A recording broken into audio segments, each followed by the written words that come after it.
Hola, ¿qué tal? Soy José Ángel Ramírez y quisiera responder a la siguiente pregunta. Si los niños reciben el bautismo, ¿deben comer la Santa Cena? Este es un argumento bastante frecuente usado por nuestros hermanos bautistas reformados en contra de aquellos reformados que practicamos el bautismo, ¿no? Que bautizamos a nuestros niños. Lo que ellos argumentan es que no es contradictorio darle a nuestros niños el bautismo y no darle la Santa Cena. Ellos no conciben ese hecho. Eh, Creo que eso se debe a su sistema teológico. En su sistema teológico esto parece contradictorio, pero no en nuestro sistema teológico. Y si vamos a juzgar una posición como contradictoria, debemos pararnos en la base de esa posición y desde sus mismas bases analizar si es contradictorio o no. Y si lo hacemos, es decir, si vamos a las bases presbiterianas y tratamos de mirar si es contradictorio dar bautismo a los niños y no la Santa Cena, notaremos que no hay ninguna contradicción aquí. Y eso es lo que quiero hacer en este video, responder a esta pregunta. ¿Qué es un sacramento? Iniciemos y comencemos hablando de qué es un sacramento. Un sacramento, los sacramentos son señales y sellos santos del pacto de gracia, como lo dice la Confesión de Fe de Westminster en el capítulo 27, párrafo 1. Es decir, hay un pacto que Dios ha hecho con la humanidad. Primero hubo un pacto de obras que Dios hizo con Adán, con la humanidad. Adán y sus descendientes, es decir, la humanidad, este pacto de obras donde Adán debía, por su obediencia, ganar una bendición eterna para su posteridad. Adán rompió ese pacto de obras y por tanto a Dios le plació hacer un nuevo pacto, que es el pacto de gracia, que significa que ya no es por nuestras obras, sino que alguien más ganará las bendiciones del pacto por nosotros, y por eso se llama pacto de gracia. Y ese pacto de gracia, que es una relación de Dios con su pueblo, tiene señales, es decir, tiene signos que predican que hacemos parte de esa relación pactual. Y estos signos son señales, es decir, señalan una realidad, es una señal física, es un signo físico que señala una realidad espiritual, una señal física que señala una realidad espiritual y un sello físico que sella el hecho de que pertenecemos a alguien, en este caso que pertenecemos a Dios. Por eso se usa este lenguaje de señales y sellos santos del pacto de gracia. Por ejemplo, aquí pueden ver en pantalla que tenemos un sacramento en el Antiguo Testamento que es la circuncisión. La circuncisión en la carne se hacía en el prepucio y señala y sella otra realidad, la circuncisión del corazón. La circuncisión del corazón era la señal espiritual, es decir, la cosa señalada, la realidad espiritual que la señal física apuntaba, o que el sello físico apuntaba. Y esa circuncisión del corazón es la regeneración, es decir, la circuncisión en la carne apuntaba a la regeneración.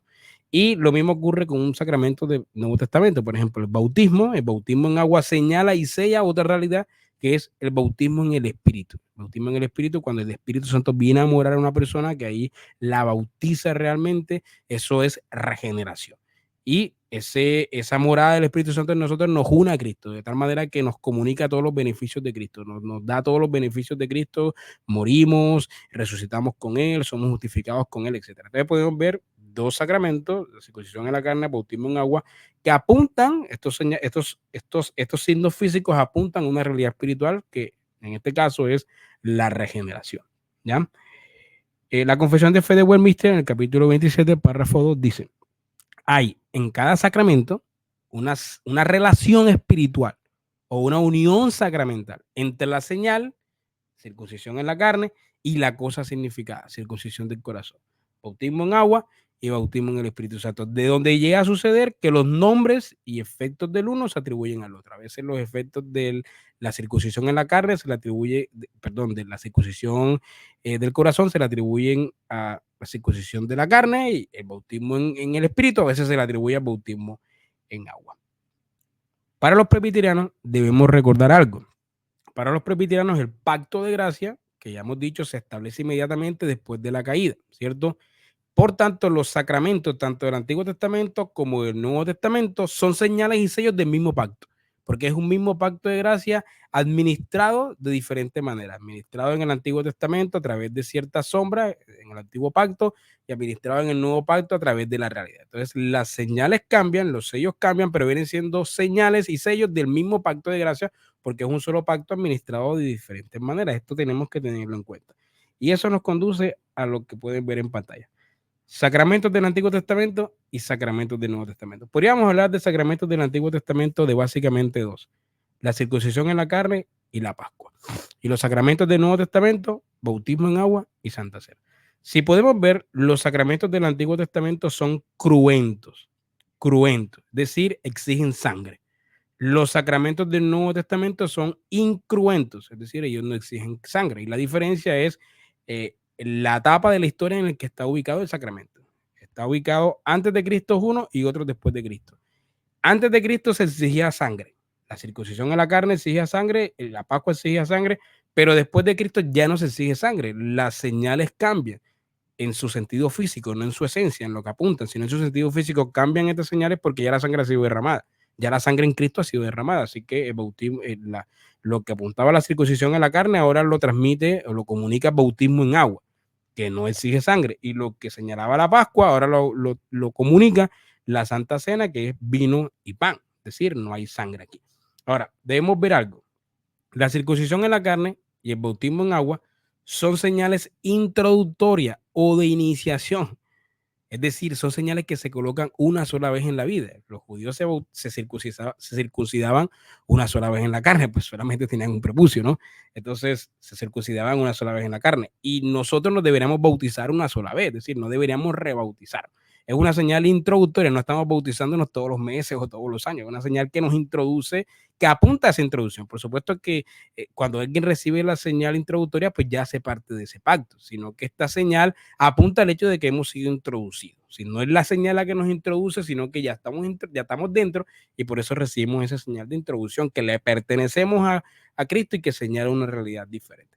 Entonces, la circuncisión en la carne y el bautismo en agua son señales introductorias o de iniciación, mientras que la Pascua y la Santa Cena son señales diferentes, porque son señales que son repetitivas. La Pascua se comía todos los años y la Santa Cena se hace constantemente. En algunas iglesias lo hacen todos los años, en otras todos los meses, pero por lo menos en mi iglesia lo hacemos toda la semana. Es una señal que se repite todo el tiempo. ¿Por qué? Porque es una señal de santificación, de preservación. Es un medio de gracia que santifica. Entonces, los niños, en este orden de ideas, reciben la señal de introducción, que los introduce a la relación de pacto, pero no reciben la señal de santificación o preservación, que de hecho, esta señal exige cierta conciencia de perseveración, de preservación y cierta conciencia de santificación. ¿Ya? Esto para iniciar, pero vamos a ir desarrollando esto mejor. Esta cita de Terry L. Johnson, básicamente estaba diciendo lo mismo que ya he dicho. Dice: la circuncisión y el bautismo son ordenanzas de limpieza que inicia, mientras que la Pascua y la Santa Cena son comidas pactuales que sostienen. La Confesión de Fe de Westminster, en el capítulo 27, párrafo 5, dice lo siguiente: los sacramentos del Antiguo Testamento, en cuanto a las cosas espirituales significadas y manifestadas por ellos, eran en sustancia los mismos del Nuevo Testamento.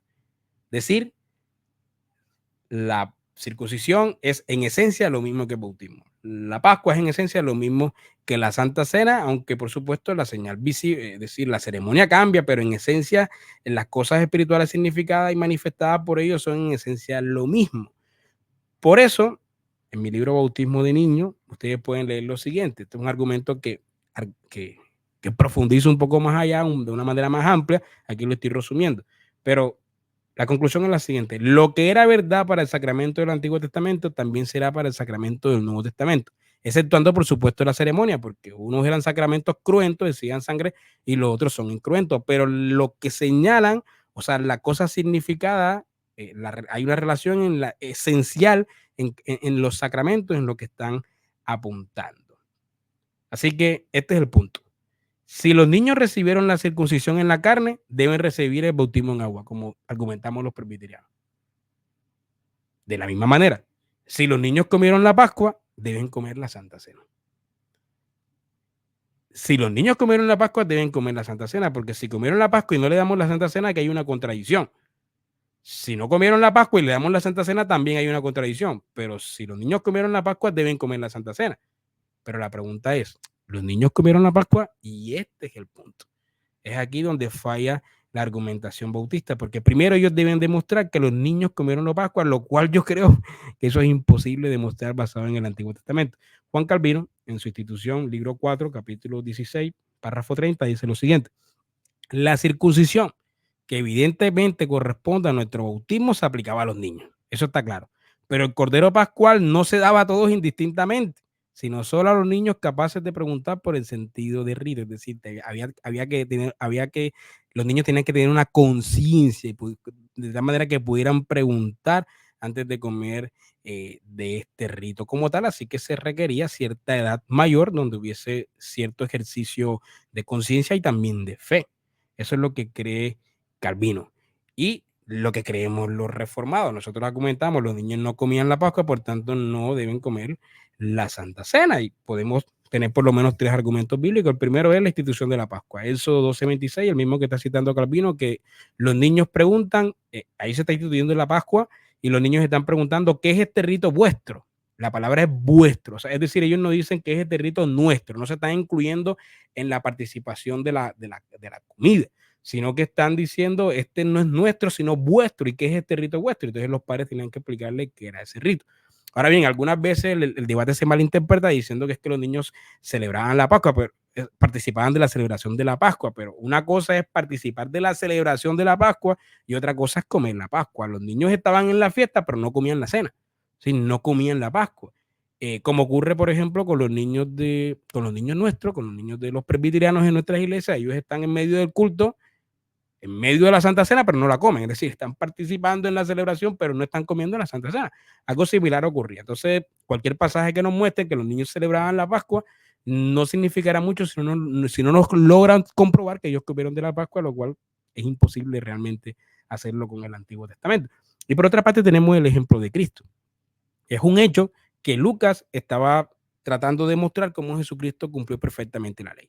Por ejemplo, Lucas nos dice que se circuncidó al 8º día, que fue presentado en el templo, que sus padres llevaron las palomas, que como eran pobres, pues necesitaban llevar un sacrificio, unas palomas debían presentar en el templo, etcétera. Pero Cristo no comió la Pascua sino hasta los 12 años. Los demás evangelistas, Mateo, Marcos, Juan, no dicen nada de la Pascua, pero Lucas sí lo hace.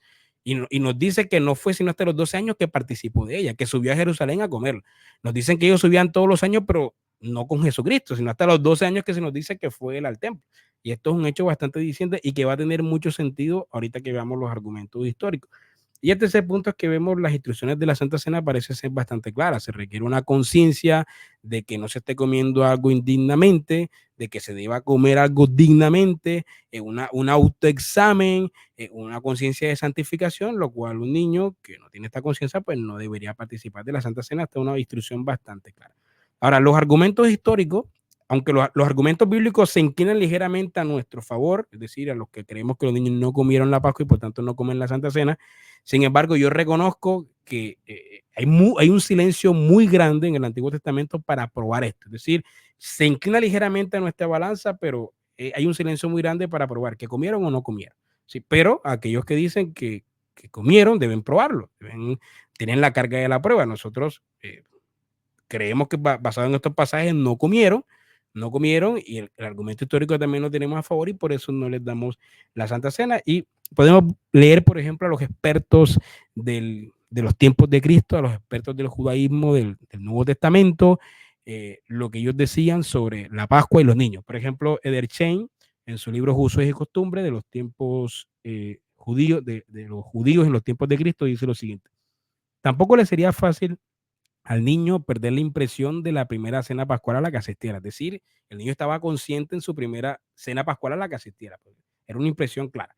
Además, en una cierta parte del servicio había un servicio especial dedicado a la Pascua. Dice, en una cierta parte especial del servicio estaba expresamente ordenado que el más joven en el servicio pascual se levantara y preguntara formalmente cuál era el significado de este servicio y en qué se distinguía aquella noche de todas las demás, a lo que el padre debía contestar relatando en un lenguaje adecuado la capacidad de comprensión del niño. Entonces, había cierto servicio pascual donde un niño La primera vez que participaba de la Pascua tenía que ir a ese rito, a ese servicio pascual y hacer esta pregunta. El padre le contestaba e inmediatamente el niño participaba de su primera Pascua, así como muchos niños hoy hacen, en muchas iglesias se hacen ceremonias de primera comunión, la primera vez que participan en la Santa Cena.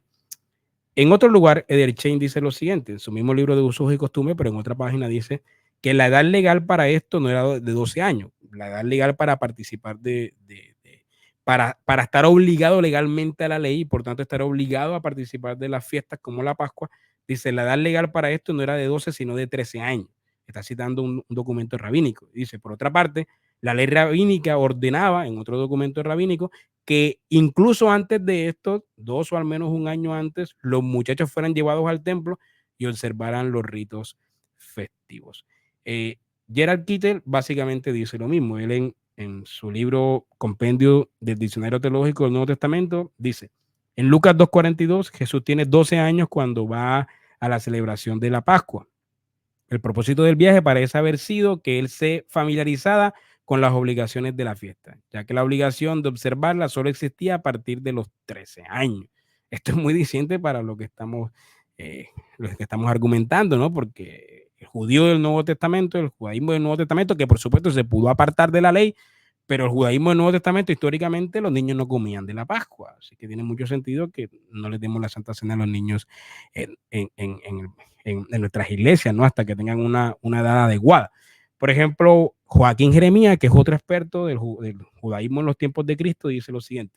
La escuela de Chamay explica así el término menor de edad, el que no puede aún ponerse a caballo sobre los hombros de su padre para subir de Jerusalén a la montaña del templo. Y la escuela de Gilel dice, el que no puede aún dar la mano a su padre para subir de Jerusalén a la montaña del templo. ¿Correspondía la práctica a esta teoría? Leemos en Lucas 2:41 que los padres de Jesús subieron a la fiesta de la Pascua según costumbre, de donde podemos concluir primero, los pobres, y los padres de Jesús eran pobres según 2:24 porque ellos ofrecieron un par de palomas, o los que vivían muy lejos podían permitirse no hacer cada año más que el viaje pascual. 2, las mujeres, aunque no estaban obligadas, participaban en los viajes de la fiesta. También leemos en Lucas 2:42, cuando Jesús cumplió 12 años, sus padres lo llevaron consigo a Jerusalén para celebrar la Pascua. Podemos, por tanto, suponer lo siguiente. Era costumbre para los de afuera llevar consigo a los niños cuando estos habían cumplido 12 años. Eso lo dice Joaquín Jeremías en su libro Jerusalén en tiempos de Jesús. Ahora bien, en este argumento histórico parece haber cierta incongruencia, ¿no? Porque por un lado se nos dice que un niño cuando ya podía preguntar podía comer de la Pascua y por supuesto un niño de 10 años podría hacerlo, de 9 años también podría preguntar, no necesariamente los niños de 12 años. Así que por un lado parece que los servicios pascuales asistían niños pequeños con capacidad de preguntar y comprender.